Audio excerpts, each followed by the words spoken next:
Vanity of vanities, says Koheleth. All things are vanity. This is what we heard in today's first reading from the book of Ecclesiastes. And the only time a reading from this book is presented in the context of the liturgy of the church, which is unfortunate. Because if you have like a melancholic inclination like myself, you would naturally gravitate to the book of Ecclesiastes because it's very dark. It's melancholic. Like yesterday morning when the sky was gray and the clouds were dark and it was raining and thunder in the distance. Perfect time to crack open the book of Ecclesiastes and contemplate the question, what is the meaning of life? And that's precisely what Koheleth is attempting to do. But we need like a little background in order to understand what is going on in the book of Ecclesiastes. I like what one biblical theologian had to say. He said, the book of Ecclesiastes is almost like a thought experiment, as one approaching the meaning of life not from the perspective of faith, but from the perspective of human reason alone. And explore those boundaries where human reason can take us, but no further. And so Koheleth goes on to examine all of the vanities of our daily lives and even in creation itself. But we need to understand that vanity in this context does not mean looking into a mirror and admiring what you see. The word vanity is translated from the Hebrew word hefel, which simply means breath or wind. And for the purposes of the book of Ecclesiastes, it essentially means nothingness, unreality. And so when he says, vanity of vanities, he is casting this understanding in the superlative, which means there is nothing more vain than what I'm about to explore with you. This is nothingness to the nth degree. And so he explores all the ways in which people seek meaning in their lives. He observes that some pursue wealth, some pursue pleasure, others study in search of wisdom. And he concludes that all of these pursuits are vanity. And for one really, really good reason. At the end of the day, death is the great equalizer. And so someone can pursue wealth and work and labor all their lives to accumulate that wealth, but they're going to die. And they don't know what's going to happen to their property. Will it go to someone intelligent and wise, or will it fall into the hands of a moron? You may think you have a will, but do you really know what the result will be? Do you know how many wills get hung up in probate and find their ways into court because the heirs are fighting over their share? Do you think you know that's not going to happen? Really? But it still doesn't avoid the central question that at the end of the day, a rich man dies and a poor man dies. And in time, both will just be a heap of bones covered in dust. And so what was the advantage of being rich? None.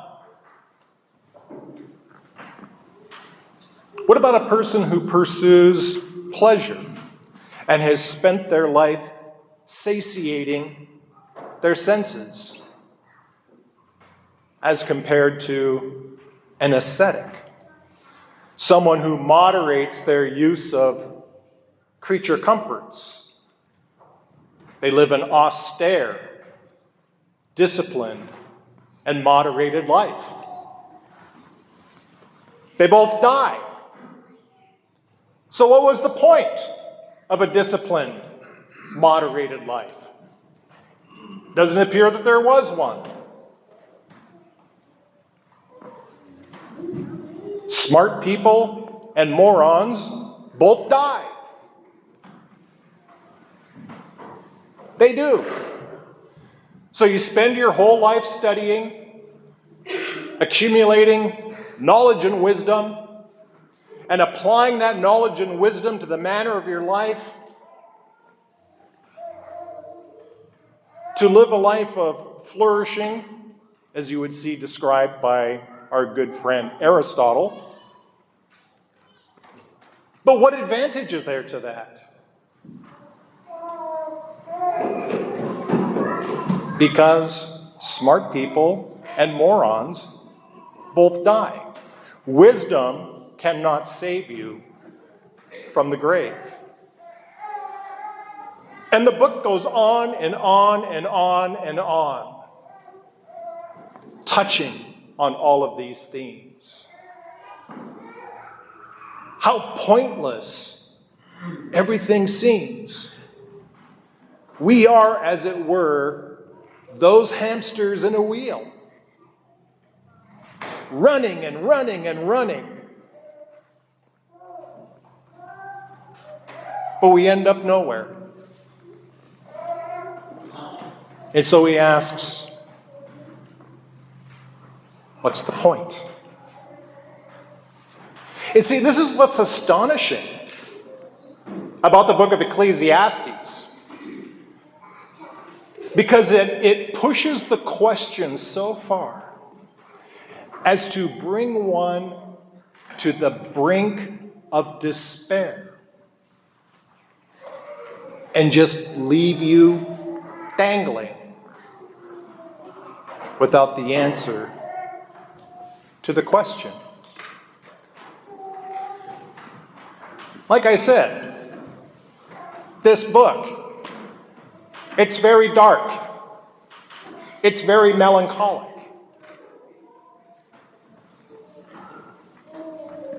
But nonetheless, there is a very, very good reason why the Holy Ghost wants us to explore the questions asked by Koheleth. Entering into the thought experiment of what is the meaning of my life if I have no faith. If I approach this from the aspect of human reason alone, you can only conclude that there is no meaning. There is no purpose. At the end of the day, there is no point. And since we all die, it's hopeless. it's hopeless. So why would the Holy Ghost inspire such a book? Why? I think perhaps St. Augustine gives us the best and most reasonable explanation. That while the book itself may bring us to the point of despair and hopelessness, it is not simply to leave us there, but to awaken within us a desire for more. Because you need to close the book and say, no, this can't be all that there is. There must be more. And to open your heart to the exploration of a life of faith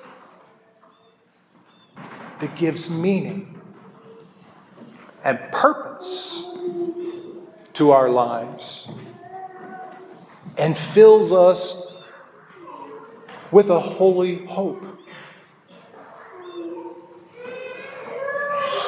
St. Paul tells us that since we have died with Christ, we need to keep our eyes fixed on things above, where he is seated at the right hand of the Father. Well, what does he mean that we have died with Christ? Well, that is an explicit reference to the day of our baptism. In baptism, we died with Christ and rose with him to new life. And we were filled with the timelessness of the Spirit of God and the promise of a life that can never be destroyed, based on the fact of the resurrection of Jesus Christ from the dead. And so we look at Jesus Christ, the Word through whom all things were made, that considered in themselves is all vanity.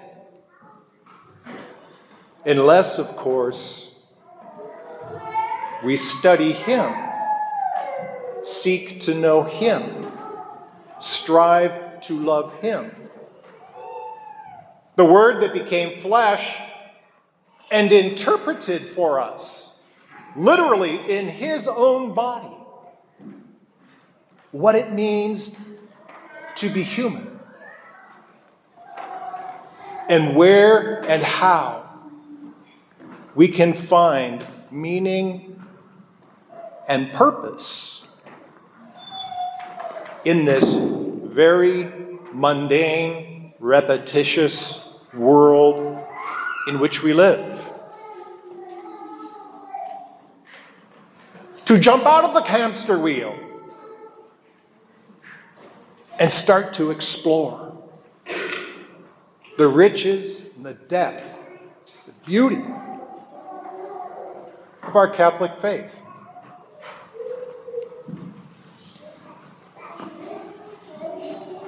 A question I would leave for you, to ponder, for your own reflection, is, do you have a guiding star in your life? Do you use a compass at all? Or do you just trudge through life, entering into the grind, roll with the punches, go with the flow? Dear God, how boring, how meaningless, how bereft of purpose and hope. Because we know precisely how to imbue meaning into everything we do and to imbue our lives with firm purpose and fill us with the holy hope that guarantees for us that, yes, there is more. And that is love. It's always been in front of us all the time. To love. To live life with meaning, to live life with purpose, which really amounts to living life with proper intention. What did St. Therese of Lisieux say?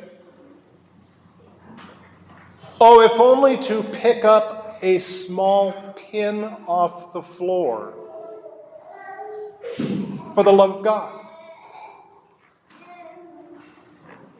is more beautiful in the eyes of God than the most heroic humanitarian effort done without any reference to faith or Christian charity. What did she consider her vocation in the church to be? The beating heart, the source and origin of love that enriches all of the church's activity among all of her members.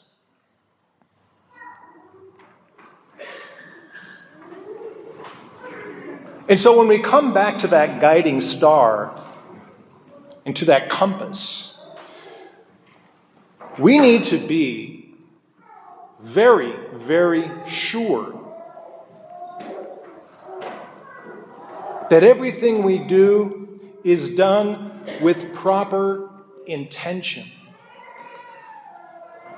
that it is directed to a noble purpose. Because you may ask yourselves, why am I doing this? Why am I doing it? Well, I got a news bulletin for you. God is probably thinking the same thing. What on earth are you doing? It's to keep our gaze oriented and fixed on above. That's where we draw the meaning. That's where we draw the purpose. And bring that into the intention of all your daily activities, no matter how mundane or repetitive or mind-numbing it may be. You do it because it needs to be done, and you do it for the love of God. And if examining a course of action, you discern within yourself, this action does not constitute taking a step forward to Christ. And if that's the case, then you need to bag it, ditch it, 86 it, because it's vain and devoid of meaning and purpose. It's not going to take you to the goal.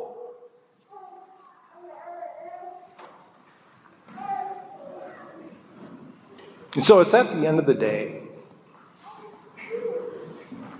we take time to reflect and pause and deeply examine our lives with a philosophical mind, with the use of reason.